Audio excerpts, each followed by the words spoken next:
또 현장에서 함께 예배하는 우리 모든 성도님들 주 안에서 사랑하고 축복합니다. 아멘. 세상은 성공하기를 원합니다. 그리고 성공을 향해서 달려갑니다. 그리고 우리가 살아가면서 다른 사람들이 성공한 것을 목표로, 사례로 삼고 또 본받아 가고 싶어 합니다. 그래서 인생의 성공을 위해서 오늘도 많은 사람들이 열심히 살아갑니다. 공부하기도 하고요. 직장 일을 하기도 하고 또 사람들과 관계도 맺기도 합니다. 그러나 성공 뒤에는요, 반드시 실패가 있습니다. 한 번에 성공하는 사람이 있을까요? 한 번에 성공하는 사람은 없어요. 그래서 실패는 성공의 어머니다라는 말도 있습니다. 우리가 잘 알고 있는 에디슨은요, 우리가 발명왕이다라고 말하지만 그는 정말로 실패 왕이었습니다. 우리가 지금 밝히고 있는 이런 전등, 전구, 백열 전구를 만들기 위해서 그는 약 1000번 이상을 실패했다라고 합니다. 1000번 이상. 말이 1000번이지 한 10번만 실패해도요, 안 되나 보다 포기했을 거예요. 그러나 그러한 실패가 있었기 때문에 우리는 이 밝은 세상에서 살아가고 있는 줄 믿습니다. 또 성경에 나오는 믿음의 사람들도요, 다 처음부터 성공했을까요? 아브라함 처음부터 믿음이 좋았습니까? 그렇지 않아요. 하나님께서 내 자녀로, 내 씨로 복을 주시겠다라고 했음에도 불구하고 그는 자기 종에게 또한 여종에게 자기의 후손을 물려주려고 했어요. 또한 심지어는요, 자기 아내 사례를 다른 남자에게 넘겨주기도 합니다. 믿음의 사람이라고 보기에는 너무나 초라한 모습이었어요. 순간순간 실패의 모습이었다는 겁니다. 다윗도 어떨까요? 우리가 다윗 그러면은 성공만 생각하죠. 그러나 그는 사무엘로부터 기름 부음을 받고 난 후로부터 좌절의 삶을 살아갑니다. 광야에서 수년 동안 도망치면서 살아가요. 그리고 간신히 하나님의 은혜로 왕이 되었어요. 왕이 되어서 나서 정말로 좋은 일, 또 하나님께서 원하시는 일들만 했습니까? 자신의 신복이었던 우리아의 아내를 범합니다. 그리고 자신의 신복을 죽여요. 과연 그가 성공한 왕이었을까요? 우리가 보기에는 그 업적과 그 행하심, 그 행한 것들을 보면은 믿음의 사람이다라고 말할 수 있지만 그 이면에는 또한 실패한 모습도 가지고 있다라는 겁니다. 우리의 인생을 보면 어떻습니까? 성공한 것 같으십니까? 실패한 것 같으십니까? 아니, 우리의 인생을 생각하기 이전에 한 주간만 한번 되돌아보십시오. 한 주간만. 직장에서나 가정에서 성공적인 인생을 사셨습니까? 나 이 정도면은 한 주간 성공했어 라고 말하시겠습니까? 아니면은 좀 아쉬운데 라고 말하시겠습니까? 우리의 신앙생활은 어떻습니까? 한 주간 동안 성공하신 것 같으십니까? 실패하신 것 같으십니까? 기도도 안 하고 말씀도 다 읽지 못하고 감사도 전도도 우리가 계획한 대로, 우리의 결단대로 잘 해오셨습니까? 아니면은 그냥 월요일부터 토요일까지 막 열심히 주님도 잊어버리고 말씀도 잊어버리고 기도도 잊어버리고 살다가 토요일날 딱 돼서 내일 주일이구나, 내일 교회 가야 되는구나 그러면서 오셨습니까? 날마다 우리의 신앙은요, 실패의 연속인 것 같습니다. 그러나 실패를 걸어가는 신앙 생활 속에서 주님께서는 저와 여러분들을 여전히 사랑하시고 함께 하시길 원하시는 줄 믿습니다. 오늘 말씀에 또 보면은 이 실패한 사람이 등장합니다. 누굴까요? 누굴까요? 베드로죠, 베드로. 베드로는 어떠한 인물입니까? 예수님의 수제자였어요. 첫 번째 되는 제자였다는 겁니다. 그리고 제자들 중에 리더였어요. 그러나 그는 예수님을 배신합니다. 부인합니다. 예수님께서 잡히셨을 때 그는 예수님을 모른다라고 말합니다. 그는 주님 앞에 실패한 제자였어요. 부활하신 예수님께서는 제자들에게 여러 번 나타내십니다. 그리고 오늘 말씀은요, 세 번째 나타나셨을 때라고 기록하고 있습니다. 그러나 예수님께서 십자가에 못 박히기 전에 제자들에게 죽음과 부활을 예고하시면서 부활 후에 갈릴리로 가실 것을 말씀하셨습니다. 그래서 마가복음 14장 28절에 보면 이렇게 기록합니다. 그러나 내가 살아난 후에, 부활하신 후에 너희보다 먼저 갈릴리로 가리라. 이 말은 뭡니까? 나 갈릴리로 갈 거야. 너희도 따라와 라는 거죠. 그리고 부활하신 후에 예수님께서 또 이렇게 말씀하십니다. 마태복음 28장 7절에 보면은 또 빨리 가서 그의 제자들에게 이르되 그가 죽은 자 가운데서 살아나셨고 너희보다 먼저 갈릴리로 가시나니 거기서 너희가 배우리라 하라. 보라 내가 너희에게 이르렀느니라 하거늘. 바로 예수님께서는 이 가라는 거예요. 제자들에게. 어디로? 갈릴리로. 제자들이 낙심하고 실패해서 예수님의 제자라는 것을 포기해버리고 갈릴리로 간 것이 아니라 제자들은 예수님의 말씀에 순종해서 갈릴리로 갔어요. 자신의 원래 고향으로 갔습니다. 갔는데 이제 뭘 해야 될까? 어떻게 해야 될까? 거기까지는 알려주지 않으셨어요. 그래서 제자들은 뭘 합니까? 갈릴리로 왔으니까 자신의 생업으로 돌아가는 것이 매우 자연스러운 거예요. 자연스러운 거. 믿음이 없어서 물고기를 잡은 것이 아니라 그냥 고향에 왔으니까 예수님을 기다리는 거예요. 기다리는데 뭘 하면서 그냥 무작정 기다리는 것이 아니라 그냥 자신이 원래 했던 생업을 하면서 기다리고 있는 겁니다. 제자들은 물고기를 잘 잡는 밤에, 잡힐 수 있는 밤에 오늘 나가게 됩니다. 그런데 물고기를 하나도 못 잡아요. 하나도 못 잡아. 날이 새어갈 때쯤 예수님이 이제 바닷가에서 제자들한테 말합니다. 말씀하십니다. 오른쪽에 그물을 던지라. 야, 오른쪽에 그물 던져. 그걸. 그죠? 멀리 떨어져 있으니까 조용히 말씀하진 않으셨을 거예요. 얘들아, 오른쪽에 그물 던져. 그 말 듣고 제자들은 그냥 오른쪽에 그물을 던져요. 그런데 그물을 끌어올리는데 이 잘 안 끌려오는 겁니다. 엄청난 많은 양의 고기를 잡게 됩니다. 그리고 21장에 보면은 그 고기의 수가 몇 마리로 기록되어 있습니까? 153마리. 왜 기록했을까요? 왜 기록했을까요? 153마리를. 그래서 어떤 사람들은 153마리가 뭐 민족을 나타내기도 하고 또 뭐 교회를 나타내기도 하고 153마리가 뭐 어떤 영적인 의미를 나타낸다라고 말하지만 솔직히 얘기하면 근거는 없어요. 그러나 153마리라는 것은요, 분명히 엄청난 양과 무게를 나타내요.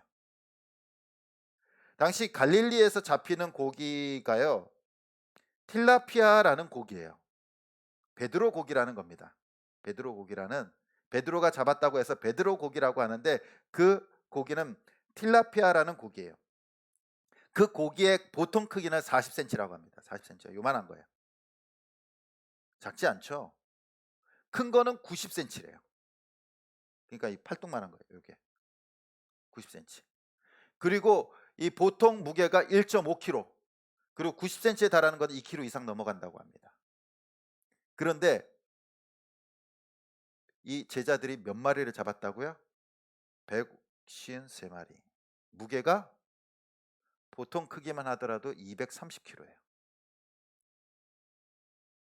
230kg. 당시 그물로, 고대 중동의 그물로 그것을 끌어올릴 수 있을까요? 230kg 되는 물고기를 한꺼번에, 뭐 사람들이 막 여러 명 붙어 가지고 끌어올리면 끌어올리겠죠. 끌어올리다가 잘못하면요, 끊어져 버리는 거예요. 끊어져 버려요. 낚시를 할 때도요. 가끔 저도 1년에 한 두어 번 낚시를 가지만, 낚시할 때 이게 뜰채로 잡고 나서 뜰채로 이렇게 끌어올리지 않고 급한 마음에 낚싯줄을 잡고 끌어당기면요, 줄이 터져 버려요. 힘으로 하면 안 돼요. 힘으로 하면. 근데 230kg나 되는 그 물고기를 그물로 끌어올리다가는 터져 버리는 겁니다. 그래서 제자들이 어떤 방법을 쓰냐면 잡고 배를 이동하는 거예요. 끌고 가는 거예요. 못 끌어올렸다고 기록하고 있어요. 그러니까 엄청난 양이었다라는 거예요. 당시 제자들도 잡아보지 못한 양이죠. 그래서 153마리라고 기록하는 겁니다. 153마리. 이것이 엄청난 양이라는 거예요. 엄청난 무게. 이제 제자들은 그물을 끌고 가는 거예요. 끌고 가는 거. 끌고 가서 이제 해변으로 데려고 하는데, 그때 사랑하시는 제자. 이 성경에는 사랑하시는 제자라고 나와 있지만 요한을 뜻합니다. 요한. 요한복음은 요한복음을 기록하면서 자신의 이름을 밝히지 않고 사랑하시는 제자라고 말해요. 그러니까 예수님으로부터 사랑을 너무 많이 받은 자신의 모습을 나타내고 있는 겁니다. 물론 똑같이 사랑했지만 요한이 느끼기에는 나를 특별히 사랑한 것 같아. 그거예요. 나를 특별히, 예수님께서 나를 사랑하신 것 같아. 그래서 사랑하시는 제자라고 말합니다. 그 사랑하시는 제자가 그 장면을 딱 보면서 문득 옛날이 떠오른 거예요. 3년 전. 3년 전. 예수님께서 자신들을 부르실 때 그 장면이 떠오른 거예요. 그러면서 얘기합니다. 주님이시다. 주님이 오셨다. 그 말을 하자마자 베드로가 겉옷을 두르고 그 바닷가로 뛰어듭니다. 약 한 100m, 성경에는 50칸이라고 되어 있는데 거리가 한 100m 정도 돼요. 100m. 100m를 이제 뭐 헤엄치는 것이 아니라 이제 내려서 걸어가는 거, 뛰어가겠죠. 뛰어가. 거기에 예수님께서 숯불을 피워 놓으시고 또 이렇게 먹을 것을 준비해 주셨습니다. 떡과 고기를.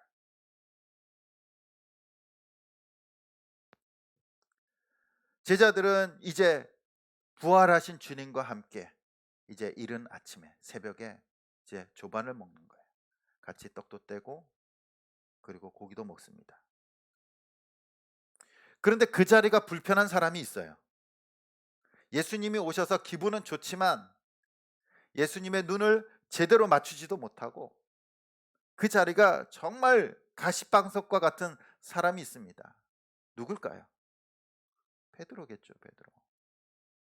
뭐 다른 제자들도 그럴 수 있지만 베드로는 유독 더 심했을 거예요.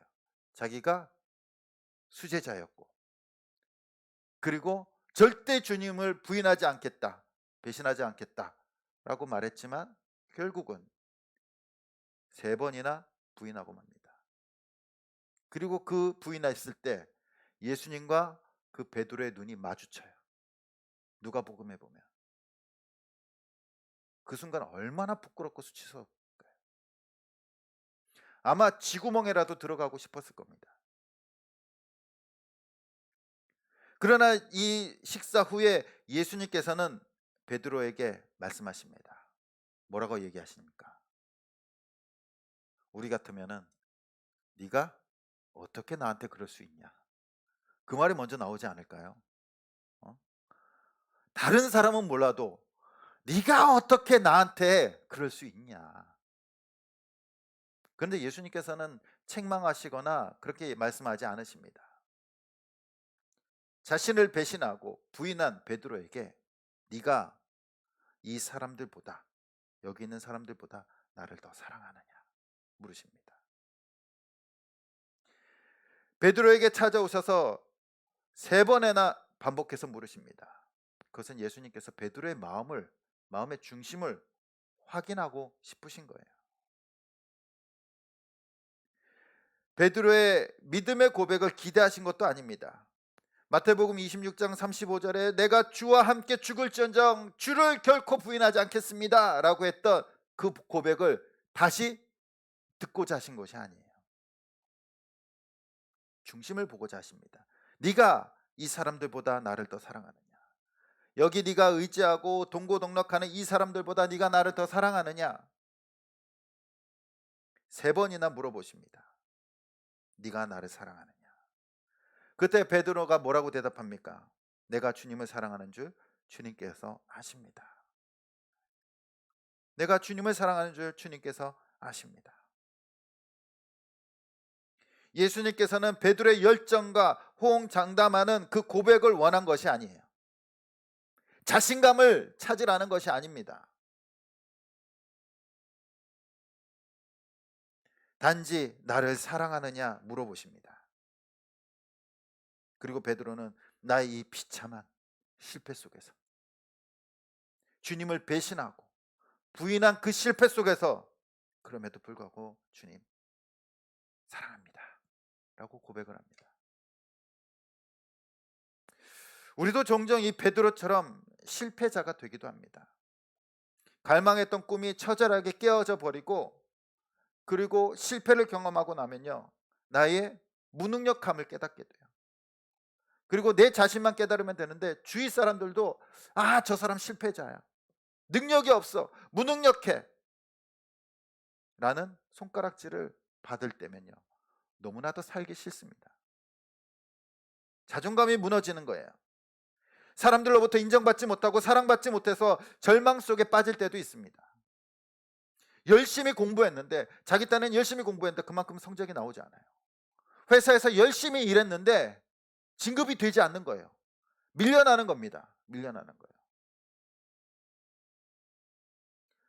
열심히 장사했는데 내가 원하는 만큼 얻지를 못해요. 그러다 보면요, 마치 인생 가운데 세상 속에서 실패한 인생처럼 느껴지는 거예요. 내가 지금까지 뭘 했냐, 어떻게 살아왔냐, 나는 실패했어. 요즘 말로는 이번 생에는 망했어. 그죠?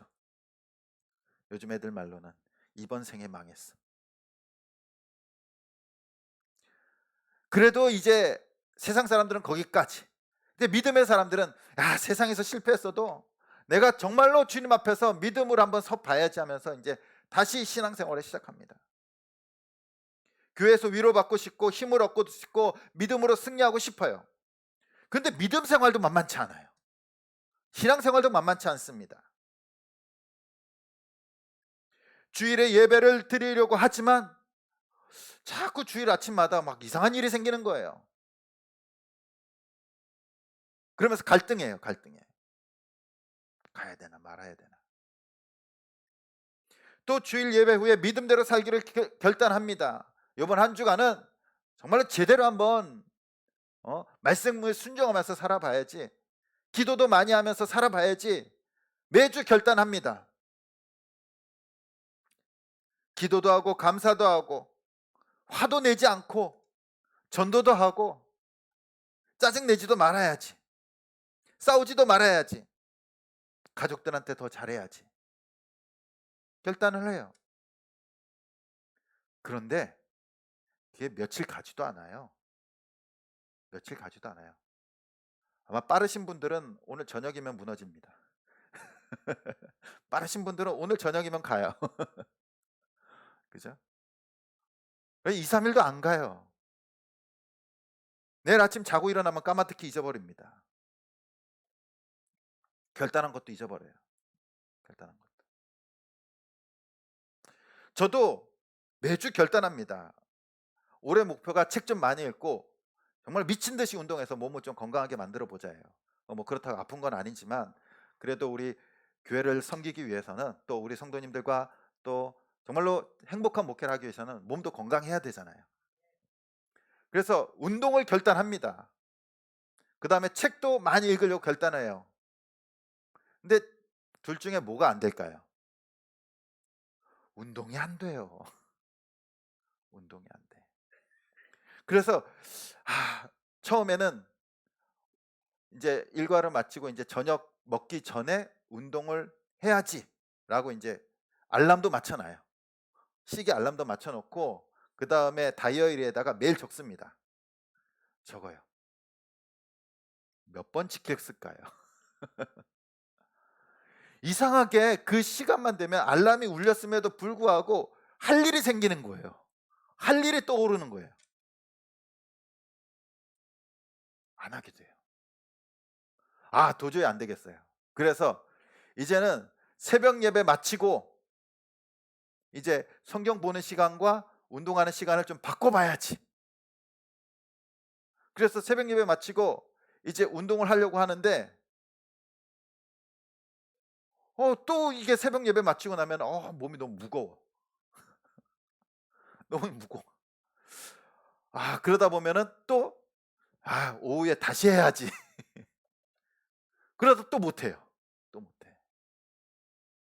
매일 다이어리에다가 운동 막 꼭 운동하자라고 매일 적어요. 아침에 일어나서 새벽 예배 마치고 꼭 적는데도 불구하고 실패해요, 실패. 이것이 저만 그럴까요? 아침에 일어나서 오늘은 화를 내지 말아야지, 기도해야지, 말씀 읽어야지 하지만 우리는 우리가 세운 목표를 성공하는 날보다 실패하는 날들이 더 많다라는 겁니다. 더 많다라는 거예요. 신앙생활도 매주 성경 읽자, 감사하자, 전도하자 매주 우리가 나와서 교회 소식 시간에 이렇게 얘기하지만 과연 그것을 성공한 날들이 며칠이나 되었을까요? 무엇보다 구원받은 하나님의 백성으로서 하나님 나라에 조금이라도 보탬이 되고자 하지만 그러지 못하고 매일 무기력하고 패배하고 또한 부끄러운 날들을 보내고 있지는 않습니까? 그런데 예수님께서는요, 이런 실패자를 찾아오신 거예요. 이런 실패자를. 세상에서 똑똑하고 생활 잘하는 사람을 찾아오신 것이 아니라 실패자를 찾아오셨어요. 그래서 로마서 5장 8절에 이렇게 말씀하십니다. 우리가 아직 죄인 되었을 때 그리스도께서 우리를 위하여 죽으심으로 하나님께서 우리에 대한 자기의 사랑을 확증하셨느니라. 언제 우리에게 오셨다고요?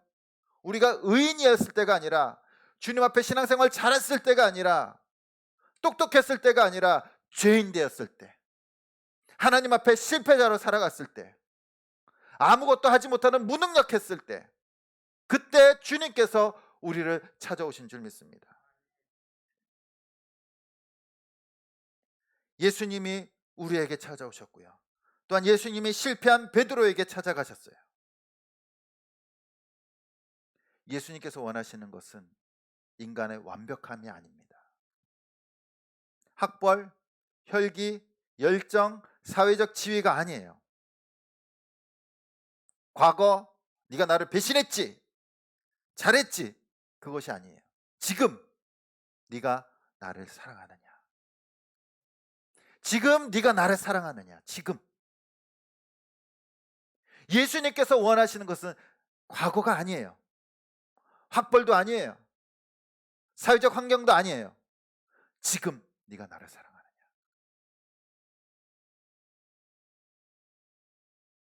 예수님께서는 세상의 능력자를 찾으시는 것이 아니라 지금 예수님을 사랑하는 자를 찾으시는 줄 믿습니다. 그리고 그에게 주님의 일을 맡기시는 거예요. 주님의 일은요, 조건이 아닙니다. 능력이 아니에요. 건강, 돈, 나이, 학벌, 힘 아니에요. 세상적인 조건이 아니라는 겁니다. 능력은요, 우리보다 하나님이 더 많으세요. 그렇죠? 건강, 하나님은 영원하십니다. 돈, 하나님 필요 없어요. 모든 것이 하나님께서 만드셨기 때문에. 학벌, 아무리 뛰어난 사람도 하나님을 능가할 수 없습니다. 그렇기 때문에 하나님께서 요구하시는 건 그런 것이 아니에요. 하나님보다 뛰어날 수 없어요. 단지 네가 나를 사랑하느냐. 예수님께서는 패배감과 절망감에 있는 베드로에게 찾아오셔서 그를 세우십니다. 사명자로 부르십니다. 그리고 그 조건을 뭐라고 얘기했습니까? 네가 나를 사랑하느냐. 우리는 세상에서 실패할 수 있어요. 신앙생활도 실패할 수 있습니다. 아니, 오늘 결단하고 저녁 가서 확 뒤집어질 수도 있어요. 다시 승질내고 다시 돌아갈 수 있어요. 그러나 주님께서 물으시는 것은 그겁니다. 네가 사랑하느냐? 네가 나를 사랑하느냐? 우리는 주님을 사랑함으로 다시 일어날 수 있고요. 주님에 대한 사랑이 그 모든 것을 가능하게 하는 줄 믿습니다. 저와 여러분들은요, 성공하는 인생이 아니라 주님을 사랑하는 인생이 되기를 간절히 축복합니다. 바로 예수님께서는 주님을 사랑하는 자에게 주님의 귀한 일을 맡기십니다. 우리 사랑하는 성도님들은 주님을 사랑하십니까? 나를 위해 피 흘리시고 구원하신 그 주님을 사랑하십니까? 그때 주님이 말씀하십니다. 내 어린 양을 먹이라. 내 양을 치라. 내 양을 먹이라. 사랑한다면 주님의 그 양들, 영혼들을 돌보고 섬기기를 원하시는 줄 믿습니다. 우리에게 맡겨주신 것은요, 우리의 것이 아니에요. 우리의 것이. 우리에게 주신 것들은요, 주님의 양인 줄 믿습니다. 우리에게 맡기신 것은요, 내 게 아니에요. 맡겼다는 게 뭡니까? 내 것이 아니라는 거예요. 내 것이 아니라는 거예요. 우리에게 주신 교회도 우리에게 맡겨주신 주님의 교회예요. 우리의 가정도 예수님께서 주신 가정입니다. 직장도 예수님께서 주신 거예요. 그래서 내 것이 아니기에 소홀할 수 있는 것이 아니라 하나님의 것이기 때문에 우리의 마음대로 할 수 없는 거예요. 우리에게 맡겨주신 것이기 때문에 우리의 마음대로 할 수 없고 항상 누구에게 물어봐야 되는 겁니까? 주인에게 물어봐야 되는 거예요. 주인에게.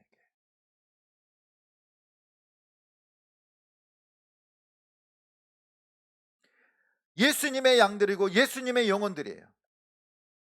예수님께서 주신 가정이고 예수님께서 주신 직장이고 예수님께서 주신 교회예요.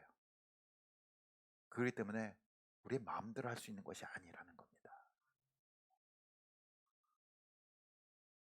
우리는 간혹 내 가정이니까, 내 아이니까, 내 식구니까 내 마음대로 해도 돼. 그러면요, 실패할 수밖에 없어요. 내 직장이니까, 내 사업장이니까 괜찮아. 하지만 주님의 것이라면요, 우리는 함부로 할 수 없고요, 더 소중하게 여길 수밖에 없습니다. 우리에게 주신 이 지역도요, 하나님께서 주신 줄 믿습니다. 그렇게 이 지역을 돌보는 거 우리의 사명이고요, 우리 교회를 돌보는 것도 우리의 사명이고요, 그다음에 우리의 가정을 돌보는 것도 우리의 사명이에요. 우리의 직장과 사업장을 정말로 주님 앞에 묻고 그리고 주님의 뜻을 구하고 그것을 돌보는 것, 그것이 우리의 사명인 줄 믿습니다. 양들은요, 목회자의 양이 아니에요. 우리 성도님들은 제 양 아닙니다. 그렇죠? 제 양이면 제가 책임져야 되는데 저 책임 못 져요. 우리 성도님들 책임 못 집니다. 저도 운동 제대로 못하고 막 맨날 실패하는데 누구를 책임집니까? 우리는요, 주님의 양들이에요. 주님께서 책임지시고요, 주님께서 사명을 주십니다. 그렇기 때문에 우리는 서로 더 소중한 거예요. 함부로 할 수 없는 겁니다. 예수님께서 떠나시면서 우리에게 맡기신 것들이 있습니다. 내가 먹이던 양을 먹이고, 내가 돌보던 양들을 돌보고, 내가 너희에게 준 모든 것들을 돌보라는 겁니다. 그리고 주님은 가셨어요. 주님의 나라로 가셨습니다. 주님의 교회를 돌보고, 주님이 주신 가정을 돌보고, 주님이 주신 이 지역을 돌보는 것이 주님을 사랑하는 저와 여러분들의 사명인 줄 믿습니다. 이제 우리 모든 성도님들은요, 주님을 사랑하는 마음으로 가정을 섬기시길 바랍니다. 내 힘으로 하면요, 내 지식으로 하면요, 실패할 수밖에 없어요. 좌절할 수밖에 없어요. 그러나 자녀들이건 남편이건 아내건 또 직장이건 사업장이건, 아, 주님께서 주신 것이다 라는 마음을 품길 소원합니다. 그럴 때 주님께서 우리를 인도하여 주실 줄 믿습니다. 그리고 그것을 대하는 자세가 달라지는 거예요. 대하는 자세가, 사람을 만나는 자세가 달라지는 겁니다. 가족을 대하는 자세가 달라지는 거예요. 왜?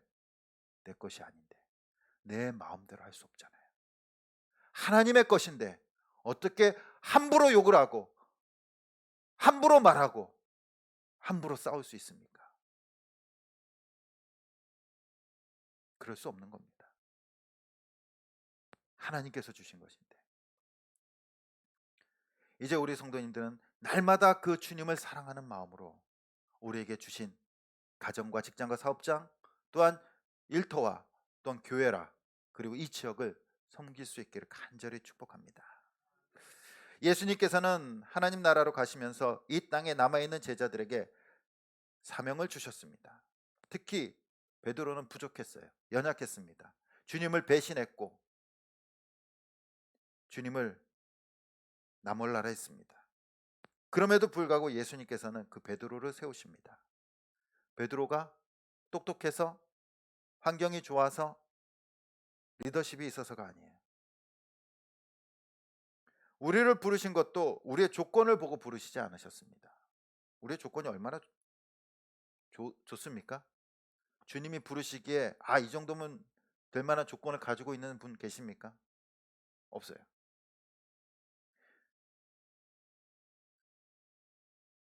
그러나 주님께서는 저와 여러분들을 부르셨습니다. 그리고 사명을 주십니다. 주님의 명령, 주님의 사명, 부담스러울 때도 있습니다. 복음을 전하려고 하면요, 입이 그냥 나도 모르게 이렇게 막 본드 붙인 것처럼 딱 달라붙어요. 또한 내 생활이 부끄럽습니다. 맨날 실패하는 거예요. 말씀도 제대로 못 읽고 기도도 못 하는데 부끄럽습니다. 우리의 모습을 세상 가운데 나타나려고 하니까 너무나도 한심스럽습니다. 부족합니다. 우리의 힘으로 계획하려고 하지만 안 돼요. 실패할 것 같아요. 전도하면 실패할 것 같고, 또 한 주간 동안 기도하면 실패할 것 같고, 믿음을 지키는 거 어려울 것 같습니다. 그러나 우리에게 필요한 것은요, 능력이 아니라 무엇입니까? 주님을 사랑하는 마음인 줄 믿습니다.